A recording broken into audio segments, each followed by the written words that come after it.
Revenge with Karen. The new CEO is waiting. Don't embarrass me, Carl hissed through clenched teeth, his cologne hitting my nose like chemical warfare as we marched down the hallway. His tie was crooked, his temper shorter than usual, and for once, I wasn't the reason. At least, not yet. I had walked in exactly 8 minutes late. Not because I'd overslept. Not because I was fixing my hair or sipping overpriced foam at the corner cafe. No, it stopped outside to hand my lunch, a decent turkey sandwich with homemade mayo, to a guy slumped on the back steps of the building. He was in worn coveralls, sweat streaking his temples, fiddling with a broken thermos. No ID badge, just tired eyes and cracked fingers. And something about that posture, shoulders hunched like the weight of the world had been on them too long, made me hand him the brown bag without thinking twice. Carl didn't see that part, just saw me enter the lobby late. And when Carl saw you late, it became the only thing you were, a mistake, a stain, a problem to be fixed or fired, depending on the mood HR was in. You better not screw this up, he grunted, stabbing the elevator button like it owed him money. You already cost us face by not being here when the meeting started. Cost us face. I resisted the eye roll. The only face Carl cared about was the one in his phone camera, rehearsing smirks for client Zooms while I fixed the spreadsheets he butchered. If you've ever felt like a background prop in your own job, you'll understand. I was the polite nod in the corner of every team photo. The one who just has a knack for paperwork. The one who stayed late, rechecked vendor codes, reworded legal blurbs, smoothed over emails Carl sent at 11 p.m. while wine drunk, and then watched him take credit again and again. Don't worry, this isn't another I found his Slack messages by accident confession. Nothing about this story is accidental. It's just years of swallowing everything. The backhanded compliments, the ignored ideas, the condescending Judith, can you pretty this up for the client? After he'd mangled the actual content. Anyway, if you're still with me, hey, take a second and tap that like button or hit subscribe. We don't ask much, but it really keeps the team going. And let's be honest, know you want to see how this ends. The elevator dinged and Carl barreled out, shoulders squared like he was storming Normandy. I followed, straightening my cardigan, smoothing my expression into the same non-threatening efficiency I'd perfected over the last 6 years. We entered the boardroom late, not fashionably, not charmingly, just late enough to matter. 12 heads turned.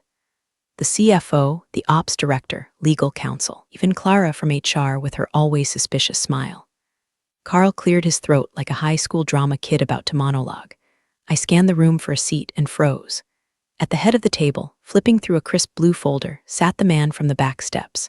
No thermos now, no coveralls, just a dark suit, a silver pen, and a silence that sucked the oxygen out of the room. Carl didn't notice. Of course he didn't. He went right into his patented babble, tossing out buzzwords like a salad shooter. We're very excited to collaborate, synergize across departments. Judith, of course, will handle the notes. I didn't move, didn't speak. My eyes were locked on the man who'd eaten my sandwich 10 minutes ago. He looked up briefly, our eyes met, and he nodded, just once. A whisper rippled across the room as a name was introduced, but I barely heard it. My pulse was thudding too loud. Everyone, the CFO announced, this is Thomas Hale. As of this morning, he's our new CEO. Carl's mouth was still moving, but the rest of him froze, like a glitching hologram. The kind that doesn't realize it's about to be unplugged. And I sat quietly, pen in hand, dignity intact, watching the man who had been invisible step into full view, while the man who had always needed a spotlight had just lost his. Carl kept talking like he was auditioning for game show no one asked to watch, something about vertical integration and cross-departmental synergy. He gestured vaguely toward the whiteboard like he might summon a pie chart out of thin air. No one interrupted. No one helped him. The silence didn't agree with him. It was the kind of silence that ate through skin and bone. I sat at the edge of the oval conference table, hands folded neatly, not looking. Not obviously. But I knew exactly where he was, center seat, top of the food chain, man in the dark suit. The one who less than an hour ago had accepted a turkey sandwich from my hands like I was offering salvation. He hadn't said thank you. He hadn't needed to. Thomas Hale. The name finally landed like a thunderclap across my thoughts, yanking together half-forgotten snippets from old investor briefings and industry gossip. Hale Industries. Cleanup specialist. Turnaround genius. Boardroom surgeon with a smile like winter glass. Was the kind of man companies didn't hire unless something had gone very, very wrong. And now he was here. At our table. where Carl was currently gesturing in his direction like he was some guest consultant. Of course, we're excited to help Mr. Hale acclimate to the culture here, Carl was saying, like he personally owned the oxygen in the room. Our team leads have been instrumental in smoothing that process. Judith, for example, she handles all the nitty-gritty back-end stuff. Brilliant with the little details. Really frees me up for the big picture leadership. I didn't move nor twitch, but I could feel the burn of every eye flicking between me and the man at the head of the table. I was still processing the sheer absurdity of it. Not 20 minutes ago, he was hunched over broken plastic and lukewarm coffee outside our delivery dock. Now, CEO, he didn't say anything immediately. Just watched, calmly measuring. Carl kept going, unaware that the hole he was digging had already hit pipes. I make it a point to personally mentor staff, he added, flashing his teeth like that counted for something. It's how we maintain cohesion. Strong leadership, strong vision, you know. Thomas Hale finally set down his pen. The room stilled, like prey-catching scent of the predator. I appreciate the warm welcome, he said, voice smooth and unhurried. I'm particularly grateful to see how committed you are to team cohesion. That'll be important in the next few weeks. Carl smiled as if he'd just won something. Absolutely. Mr. Hale's eyes skimmed the table. And then, there it was, he looked at me. Only for a moment, a flicker. But the weight of it was immense. He wasn't smiling, but something in his expression said, I remember. And maybe, I saw you before they did. I gave the smallest nod I could manage. Not approval, not gratitude, just acknowledgement. I could practically feel Carl's ego ballooning beside me. You know, Mr. Hale, if there's anything you need, my door's always open, Carl said. And Judith will be happy to pull any reports or summaries you might require. She's our go-to for the paper trail stuff. Very by the book. Is that so? Mr. Hale asked, still looking directly at me. Not in a challenging way, not even surprised. Just taking inventory. Carl laughed. Oh, yes. I always say she's got the memory of a hard drive and the people skills of Priest. Bless her heart, there it was. That passive-aggressive Ohio brand of sexism wrapped in a compliment and sprinkled with cinnamon condescension. Thomas Hale didn't react. He just flipped the folder shut. I'll be conducting departmental evaluations over the next few days, he said. No major changes yet, just observation. I'm sure I'll learn a lot. HR director cleared her throat like someone trying not to choke on a lie. Carl finally shut up, sensing, maybe for the first time, that he wasn't charming anyone, that his jokes were landing like bricks in a punch bowl, that something in the room had shifted and it wasn't in his favor. I sat motionless, but inside, my pulse was doing its own little tap dance. No one knew yet, not really, not the way I knew, because I'd seen the man before the title. I'd watched him accept kindness without flinching. And now he was watching too, not just the spreadsheets, not just the org charts, but the people, the choices, the rot. He was going to dig. And I, for once, wasn't the one with dirt on my hands. Thomas Hale didn't slam his fist or raise his voice. That wasn't his style. He wielded silence like a surgeon's scalpel, clean, deliberate, meant to cut without leaving a mess. Boardroom had been meandering through Carl's pet project presentation, a half-baked proposal dressed up in meaningless graphs and buzzwords. I'd seen him rehearse it the night before, pacing his office like a man possessed, tweaking phrases like disruptive pipeline leverage and vision-forward profitability. It meant nothing. It always meant nothing. But Carl had learned long ago that if you said it confidently enough, no one would question the scaffolding. Until today. Thomas waited until the last slide faded and the lights flickered back on. He didn't clap. He didn't nod. He simply reached into the leather folio beside him and pulled out a single sheet of paper, one I hadn't seen before, an org chart, but not the glossy, PR-polished one Carl kept framed in his office. This was skeletal, real, names and roles, dotted lines, who reported to whom, who held what power, who pretended. He placed it flat on the table in front of him, then turned it slowly until it faced us. And then, with the quiet precision of someone asking for cream in his coffee, he tapped Carl's picture. What exactly does this person do? The room froze. At first, I thought I'd imagined it, that maybe he meant the role, not the man. But he didn't look away. His finger rested firmly on Carl's smug corporate headshot, one where his tie was just slightly off-center and his eyes tried too hard to look important. Carl blinked, smiled, laughed, even too high-pitched. Well, I lead, he said, shifting in his chair. Department oversight, big picture execution, cross-functional alignment. I'm the strategic driver of. Thomas held up a single hand. I'm asking for clarity, not keywords. Carl's mouth opened, but nothing came out. He looked to the CFO. Then HR. Ops. No one moved. No one made eye contact. A few blinks, one cough. It was like watching a magician reach into his hat and pull out nothing. I didn't speak, didn't twitch. I sat so still I could feel my pulse in my ears, because I knew what came next. For years, Carl had feasted on ambiguity.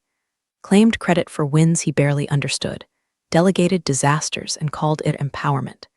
When he wasn't in meetings, he was thinking big. He was in meetings, he was too senior to be granular. Now he was naked. Thomas tilted his head. Let me ask differently. If this role were vacant tomorrow, what function would be interrupted? Carl's face was red now, too red, like a man slowly realizing he stepped into a room with no exits. Well, budget sign-offs, obviously, staff reviews, client escalation. I oversee the people who, that's management, Thomas said calmly. But what do you do? Silence that followed wasn't awkward. It was biblical, a storm cloud of stillness. Carl's fingers tapped the table. I could see the gloss of sweat forming at his temples. No one saved him, not because they hated him, though many did, but because they'd smelled it too, the shift, the change in pressure. This wasn't a drill. This wasn't some new SVP bluffing his way through onboarding. This was a man who gave his lunch to strangers, remembered faces, wielded precision like a weapon.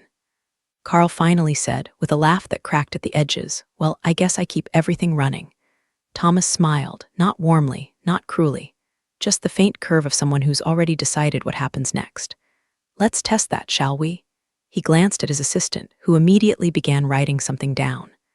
No one breathed, and I sat, hands folded, spine straight, the ghost of a smirk tugging at the corners of my mouth, because for the first time in years, I wasn't the one being questioned. I wasn't the one being doubted or dismissed. Carl had spent 6 years walking through fire and blaming me for the smoke. Now, someone else smelled it too. It started with an all-staff email at 6:47 a.m. Subject line, Internal Review Departmental Compliance. It was framed as a routine systems audit, but the phrasing was too clean, too polished. Nothing in this company was ever truly routine unless it came with donuts and a PowerPoint. This had claws tucked beneath corporate stationery. By 9 o'clock, Carl's office door was shut. By 9:15, he was pacing. And by 10 o'clock, he was standing in front of my desk with the kind of smile you'd expect from someone offering candy in a van. You've been busy, he said, voice low, fingers gripping the edge of the cubicle divider hard enough to whiten his knuckles. Didn't look up from my monitor. It's Tuesday. You know damn well what I mean. Do I? He leaned in, this audit. It's you, isn't it? I met his eyes, slow, steady, like I'd practiced it in the mirror for years. I wouldn't waste the effort. And that was the truth. Not because he didn't deserve it, he did, 10 times over, but because whatever fuse had been lit didn't need my hand on the match. The burn had already started, and I wasn't about to stop it. Carl tried to keep his voice down. He really did. But panic has a funny way of leaking out of even the slickest mouths. They're asking for time cards, he said. Vendor receipts from Q3, mileage reports. Who the hell digs into mileage? I gave a half shrug. People who know where to look. He flinched like I'd slapped him. By noon, HR had sent me a polite email. Judith, could you assist us with some document verification for the internal audit? No accusations. No formal summons. Just assist, as if I were a volunteer in a school bake sale. I opened my folder. I didn't need time to dig. I had it all. Every reimbursement form Carl forgot to fill out. Every vendor code he mysteriously redirected to his buddy's consulting firm. Every half-assed expense labeled client engagement working lunch, which was just him buying 2 bourbons on the company card while I sat in the office rewriting proposals. Wanted attachments? They got them, timestamps. Email threads, my notes clean and dated, not a single comment, not a single opinion, just facts cold and lined up like soldiers. The HR rep didn't reply immediately. When she did, it was a curt, thank you, that was thorough. Carl avoided me for the rest of the day, but I saw him through the glass, shouting into his cell, sweating through his shirt, trying to turn this into someone else's fault. It was his legacy, deflection dressed up as leadership. But this time, the storm he thought he could outrun was already inside the walls. And I was just a quiet woman with good records and a better memory. I didn't smile, I didn't gloat. But inside, there was a heat I hadn't felt in years, a flicker of something sharp and steady. Not revenge, not yet. Just the scent of truth finally catching up. By Thursday, the finance team stopped pretending. Up until then, tiptoed around the audit like it was a gas leak, checking boxes, whispering concerns, pretending none of it could ignite. But when a spreadsheet surfaced titled Expense Exceptions Q2 and Q3, all courtesy evaporated. The finance director, Warren Clemens, gray suit, zero patience, Warvet Energy, called an emergency check-in. No Outlook invite, no agenda. Just a stiff knock on the glass door of Carl's office, and 5 minutes later, Carl was walking out red-faced and muttering about data being taken out of context. I didn't ask, but I knew. I'd seen the spreadsheet. It was quietly passed to me by Eva in finance, slipped under the polite fiction of "could you verify these entries match your records?" She didn't even wink, just handed me the grenade and walked away. The thing was a masterpiece of corporate rot, rows of working lunches at steakhouses Carl never invited clients to, specs buried under vendor routing codes I'd flagged in monthly reports, only to be told, "Don't worry, it's above your level." Even time cards where Carl had billed hours he'd spent in Palm Springs golfing with his brother-in-law. And each red flag was tied to his login credentials, his approval stamps. His idiotic habit of using the same 6-digit password on everything like the system was a toy box and not a vault. I opened my own logs, matched entries, cross-referenced dates. My work was clean, tidy, verified and verified again because I never had the luxury of making mistakes. Carl had always assumed that if it ever came down to a he said, she said, the company would believe the man with the corner office and the dry-cleaned-in seams. But numbers don't flinch. By late afternoon, an unexpected email landed in my inbox. Subject: Confidential Transition Planning from Thomas Hale. Judith, could you prepare a brief memo outlining critical responsibilities in your department in case we need to ensure continuity? Please keep this between us for now. Much appreciated. No threat, no pressure, just in case. I stared at the screen for a full minute before responding. Of course. I'll have it by tomorrow morning. Then I opened a blank document and started typing like I'd been waiting my whole life to write this exact memo. I detailed everything. Did what broke when Carl was out, how decisions were funneled, what tasks I completed that were credited to others. I didn't embellish, I didn't spin, I didn't need to. Truth presented plainly can be devastating. When I hit save, the file was called Transition Outline Final, not draft, not working copy. Final. At 5:46 p.m., Carl finally slithered back to my desk, sweating through his designer shirt like a man who'd just run through a thunderstorm of receipts. "They're asking about Q3, he said, trying to sound calm but failing miserably. "You handled a lot of that, right?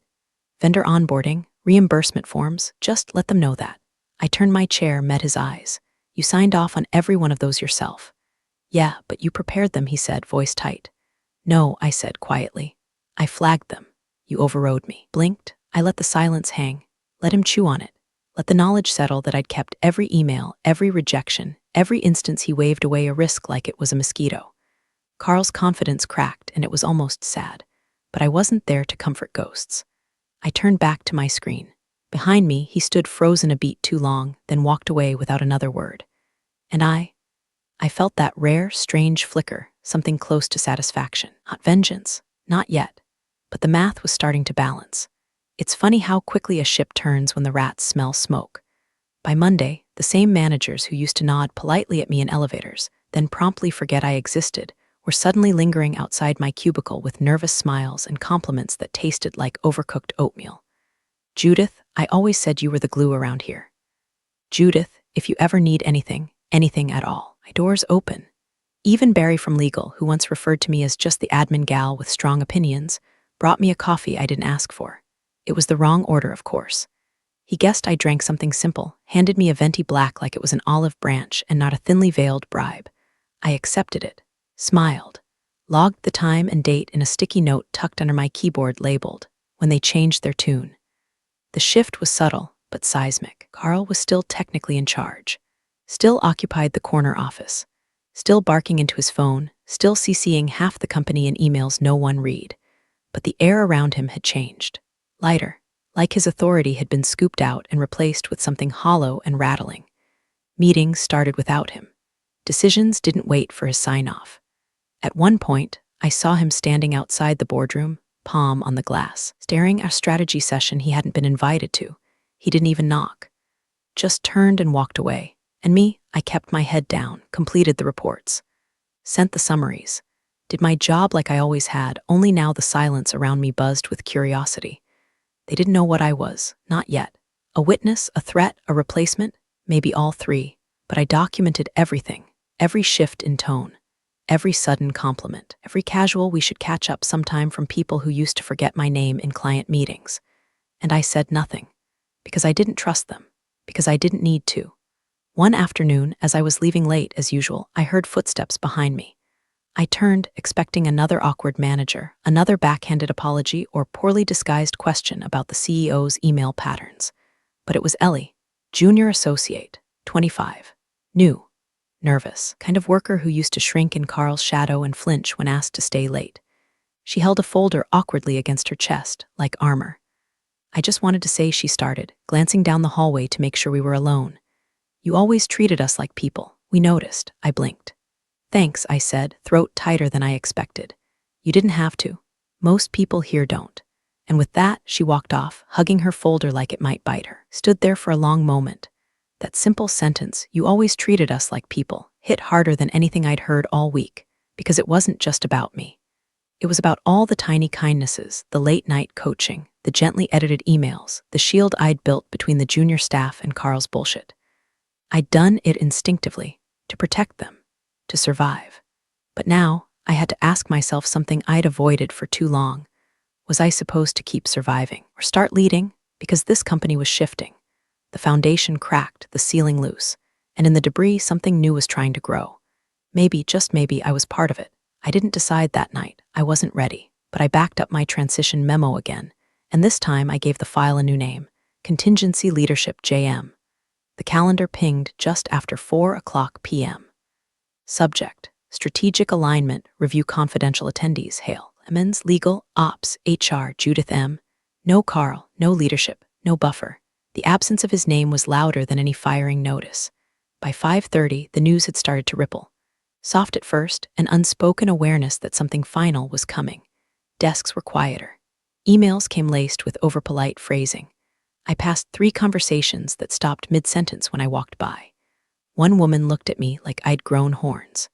Another offered a nervous smile. "Kind you give someone who might be contagious." I stayed late. Not because I had work, my transition memo was finished, scrubbed, proofed, time-stamped. I stayed because the air was charged, and I wasn't sure what tomorrow would bring. At 7:12 p.m., I heard his voice. "Judith." Carl stood in my doorway, face tight, hands stuffed into his pockets like a kid caught shoplifting.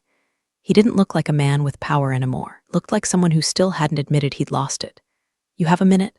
I considered saying no, considered packing my bag and walking out, but I was tired of carrying the weight of silence. "Sure."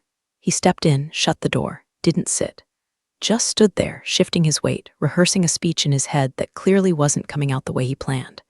I know things have gotten a little intense," he began, "and I wanted to clear the air.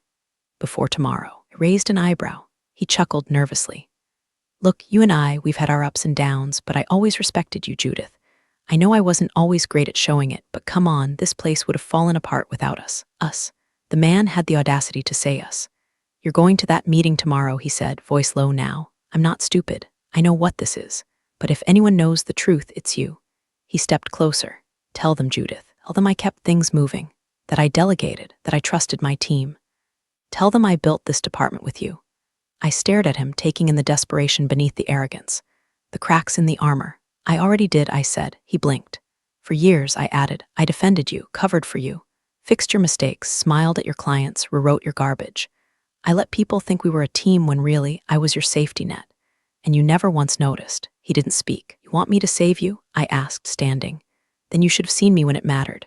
I picked up my bag, slid my badge into my coat pocket. "Good night, Carl." He didn't say anything. Just stood there, arms limp at his sides like the bones had drained out of him. As I walked past, I paused. Not for him, for myself. Because that woman, the one who used to shrink under his size, second-guess every comma in her emails, used to sit outside his office and wonder if competence would ever be enough, she was gone. And in her place stood someone who didn't need saving. The elevator doors opened, and I stepped inside without looking back. Tomorrow, there would be no more pretending. Tomorrow, the silence would speak. At exactly 9:07 a.m., the building shifted. Not physically, not in any structural sense. But the energy in the office, the air between the keystrokes and coffee slurps. Taut, it started with a flicker of confusion in the receptionist's voice. A barely audible, "Oh, okay, yes, right this way," followed by the squeak of patent leather against linoleum. Then footsteps, heavy, deliberate, accompanied by two members of corporate security, not the rent-a-cop types who shuffled around after hours, but the internal team. Plainclothes, professional, the ones you only saw when someone higher up whispered, "Make it clean." Carl walked between them, wasn't handcuffed, wasn't shouting, wasn't red with rage like I thought he'd be. He looked hollow, like a man who had stayed too long at a party, realized too late he'd lost his wallet, and was now walking home in shoes 2 sizes too small. He clutched a slim manila folder and nothing else. No laptop. No coffee mug with the #1boss sticker. Just a piece of his pride, and whatever paperwork legal had finally pushed across the table. Bullpen went silent as he passed. No goodbyes, no nervous jokes, not even a cough. Just the hum of screens and the rustle of someone quietly rolling their chair back so he could pass. And me? I was seated in the glass-walled planning room across from the reception desk, reviewing final integration documents with Thomas Hale's assistant Monica. I didn't flinch, didn't look up until I felt it, his gaze. He stopped, barely a second, looked right at me through the glass, not pleading, not angry, just searching. And I gave him nothing. No nod, no smile, no acknowledgement. Because I'd already given him more than enough over the years, my weekends, my credit, my silence. And now he could walk out with what little he had left, the realization that the woman he dismissed was the last face he'd see on the way down. Thomas Hale entered the room 2 minutes later, perfectly timed. He looked through the glass, watched the door shut behind Carl's exit, then turned to me and said, "Let's begin." And just like that, it was done. Carl was out, the charade was over.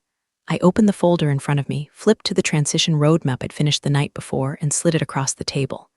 Thomas skimmed it, nodded, impressive. I didn't reply. Just took a quiet sip from my coffee and waited. The rest of the office moved like it was underwater, stunned whispers, eyes darting, people pretending to be busy while eavesdropping from behind shared monitors. But inside this room, the air was still, clear, uncluttered. Monica handed me a badge, a new one, still blank on the front. No department title, no hierarchy stamped in plastic, just my photo and a quiet beep as it unlocked the systems Carl used to gatekeep. I placed it beside my notepad, let my fingers rest against it like it might disappear. Thomas leaned back in his chair. "You good?" I looked him in the eye, finally. For the first time in a long while, I said, "Yeah." He smiled, not wide, not performative, just real. We dove into the numbers. And behind the glass, the office kept pretending it didn't just watch a man implode. The conference room felt different now. Not just because the air vents finally worked or because someone had swapped out the dead fern in the corner. It was the absence. The absence of tension, of tiptoeing, of Carl. A week had passed. Enough time for the rumors to rot into facts, for the whispers to go stale. People still spoke in half sentences when I walked by, but there was no more mock surprise in their tone. Just adjustment, realignment, the slow exhale of an office shedding dead weight. I sat where Carl used to, chair angled just slightly off-center, as if the furniture still remembered its old shape. My laptop was open to the weekly review doc, already color-coded. A pen rested across my fingers, uncapped but unused. The door clicked. Thomas Hale stepped in, crisp as ever, suit sharp enough to split atoms. He didn't say hello, he never did. He just nodded like this was all as it should be. I reached into my tote, pulled out a brown paper bag, and slid it across the table. "Didn't think you'd want to skip lunch again," I said, voice light but steady. His hand paused on the bag for just a second. Then he smiled, not the tight professional smirk he used with board members. This one was quieter, real. He opened the bag. Inside, another turkey sandwich, same homemade mayo. Same folded napkin with a tiny scribble in the corner, today's date, underlined twice. "You remembered," he said. "I tend to keep records," I replied. He laughed, and for a second we sat in silence, two people bound not by grand gestures, but by the memory of one. Behind him, the whiteboard gleamed. Fresh markers, no clutter, and there it was. The new org chart, my name centered, not hidden in a cluster of dotted lines or buried under 6 layers of abstraction. No longer the silent hand behind someone else's headline. I was there, where people could see, where no one could pretend I wasn't the one holding it all together. Judith Meyer's strategic operations, it wasn't flashy, wasn't even bolded, but it was real. Mine. Thomas leaned back in his chair, wrapped the sandwich, took a bite, and nodded appreciatively. "You've earned more than this, you know." "I know," he He studied me. You planning to ask for it, eventually. Good, we got to work. No one barged in. No one interrupted. No chaos. No Carl. And as we reviewed forecasts and vendor adjustments, I thought about all the nights I spent cleaning up after a man who couldn't tell a balance sheet from a bar tab. All the quick favors, the small edits, the mind printing this one last thing. I thought about how invisible I had let myself become just to keep the walls from caving in. And now, I was still quiet, still steady, still the kind of woman who packed 2 lunches in case someone needed one. But I wasn't invisible anymore. And that, more than anything, was enough. Appreciate you sticking around, you wise old rebels. Smash that subscribe button, or this fossil might just cause another epic fiasco.